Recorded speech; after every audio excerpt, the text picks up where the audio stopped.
go, I'm gonna take you out. You know what I mean? That's the energy we need. Bring that energy over here.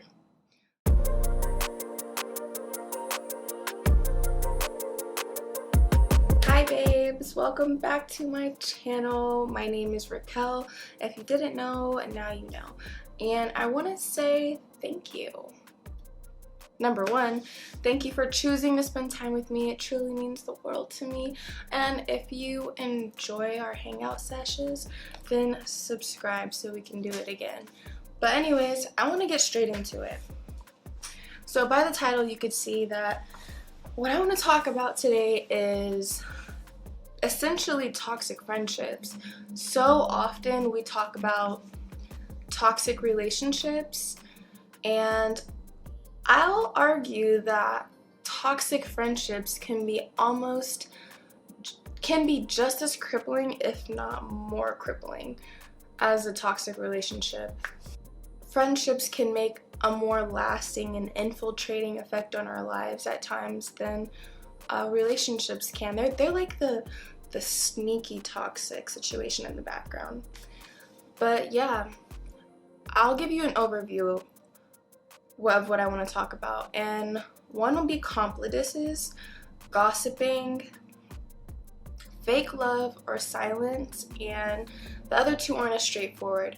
It's how the friend treats you when you're in a disagreement or not on talking terms, and lastly, and most importantly really for your soul, how you feel after you spend time with this person.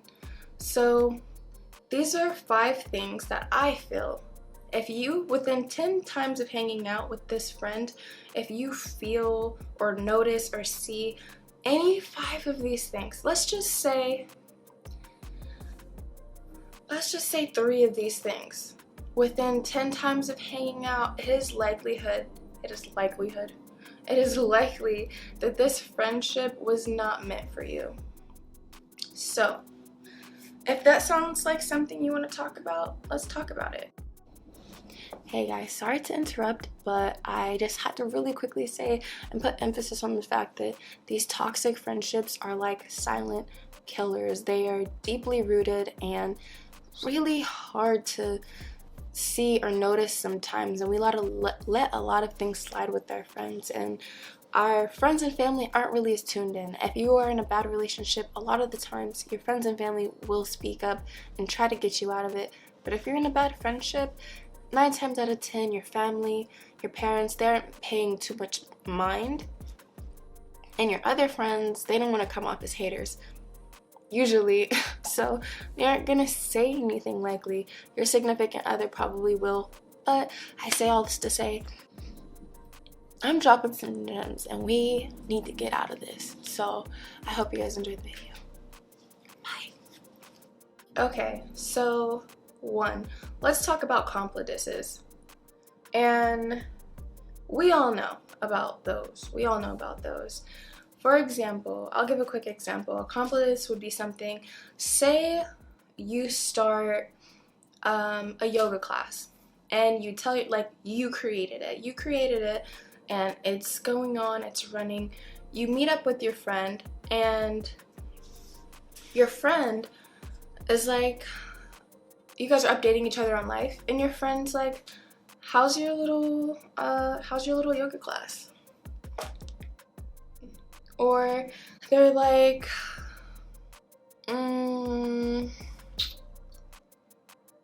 I think it's really cool you started a yoga class. I really didn't think that you'd do anything with your life for real. Don't belittle my situation. Number 1, I see you. You'll be able to feel that energy. So that's that. That's a red flag. 2, gossiping. If you have a friend who just loves to gossip all the time, every time you link up, they're telling you all the tea. They're telling you everyone's business. I want you to know, babe, they're telling your business just the way that they're telling everyone else's business, and that's not cool. That's not cool at all. Or also, if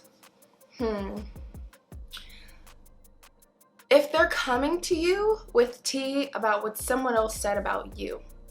So for example, if they're like, I was talking to Sarah today and she said that she thinks that you're full of yourself and that she thinks it's a really dumb idea that you started YouTube and you're gonna fail. I'm just only saying that because that's what I'm doing. So let's say that's what Sarah said to my homegirl. I'm gonna be thinking, homegirl, why was she so comfortable to talk about me like that to you? Because if I were you and Sarah came to me, I would have been like, I don't know why you feel so comfortable to talk about my friend like that, to talk about our friend like that. You really must not be her real friend, and you best know she's gonna know about this. Like, your friends need to set boundaries on people who are talking badly about you. And it's not on no like you need to pick a side or they need to pick a side, but it's like, no, you need to correct someone. If that's your friend, they need to be correcting that person. So that falls in line with gossiping. 3, fake love or silence. So let's say I get a promotion and I tell my friend I got a promotion and they're like, that's super cool, but does that mean you're gonna stay at this job forever? Like, it's like, okay, well, yeah, it is super cool. I appreciate the acknowledgement on that, but why are you now setting a seed of doubt or kind of trying to dampen my high on my happiness? Or if they're just silent, really, or they don't have much to say. I've been in like, we've all been in the awkward situation where you say something you're super proud of, super excited about, and then someone's quiet, like, okay, so hey, I got a promotion, and then they're like,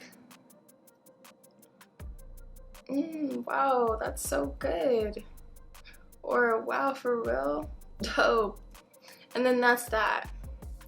We need friends that are going to big us up.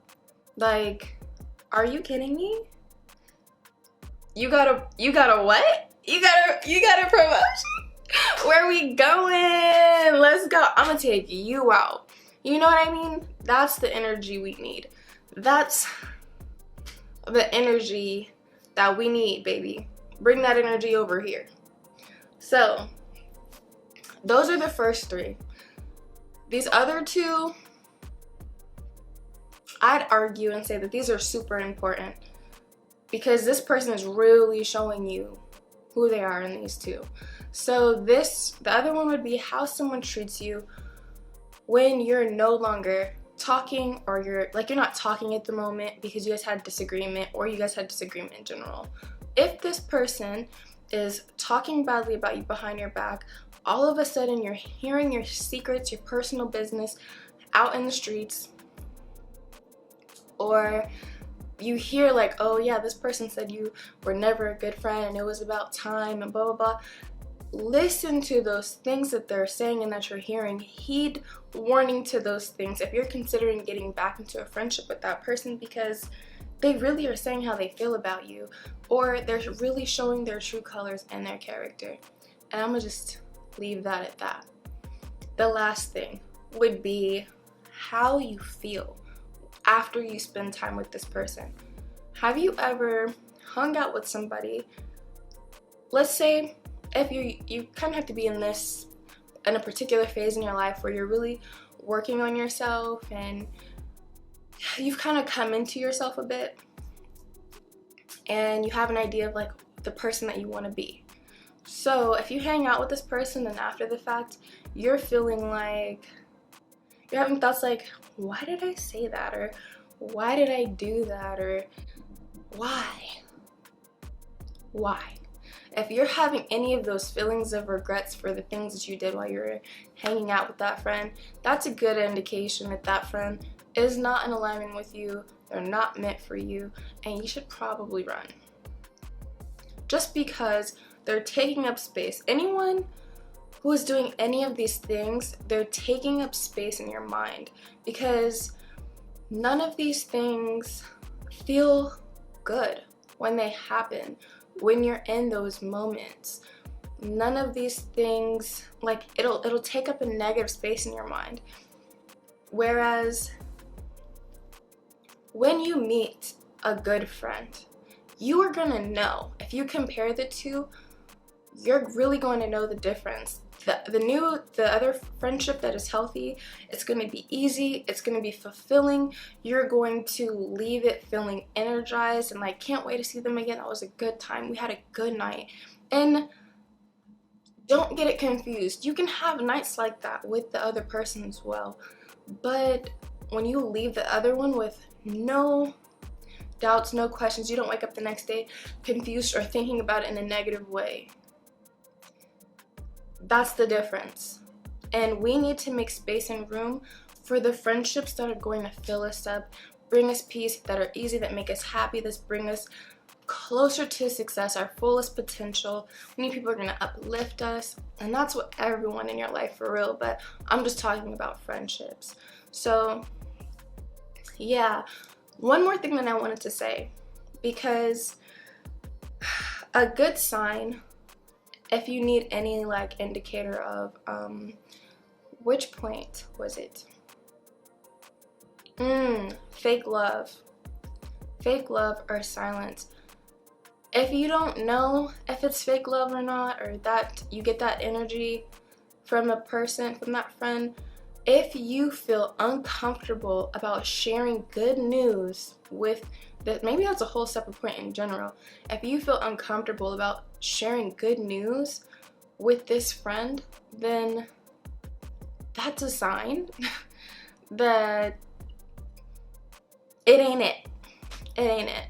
We just don't have time for that. And I just want to end it off by saying we really need to learn how to end these toxic friendships, because they weigh us down in a sneaky way, in the silence, in the background, and they're just not fulfilling at all. So I'm gonna end it by saying, take what resonates, leave what doesn't. I really, really hope that this was helpful. I wanted to talk about this because it's something that I've dealt with, I've struggled with for a very long time, and I kind of finally feel like I'm at a point where I'm past it. So I wanted to give some tips to help with this, and at least now you can say you didn't know. We all are going to do things at our own time. We're going to it's like a relationship. If you're in a bad relationship, everyone's telling you to leave, you're going to leave on your own time. No one can make you leave. You leave when you're ready. But at least now, maybe things that you're wondering about but you didn't quite know how to put it into words. A, you're not alone. B, don't take it. Let it go. Anyways, that'll be the end of this video. That's all I really want to talk about, and I will be seeing you guys in the next video. If you enjoyed this video, like genuinely liked this video, drop a like, because it is just free and it helps me know that you guys feel me, that we're here. But yeah, I'll see you guys in the next video.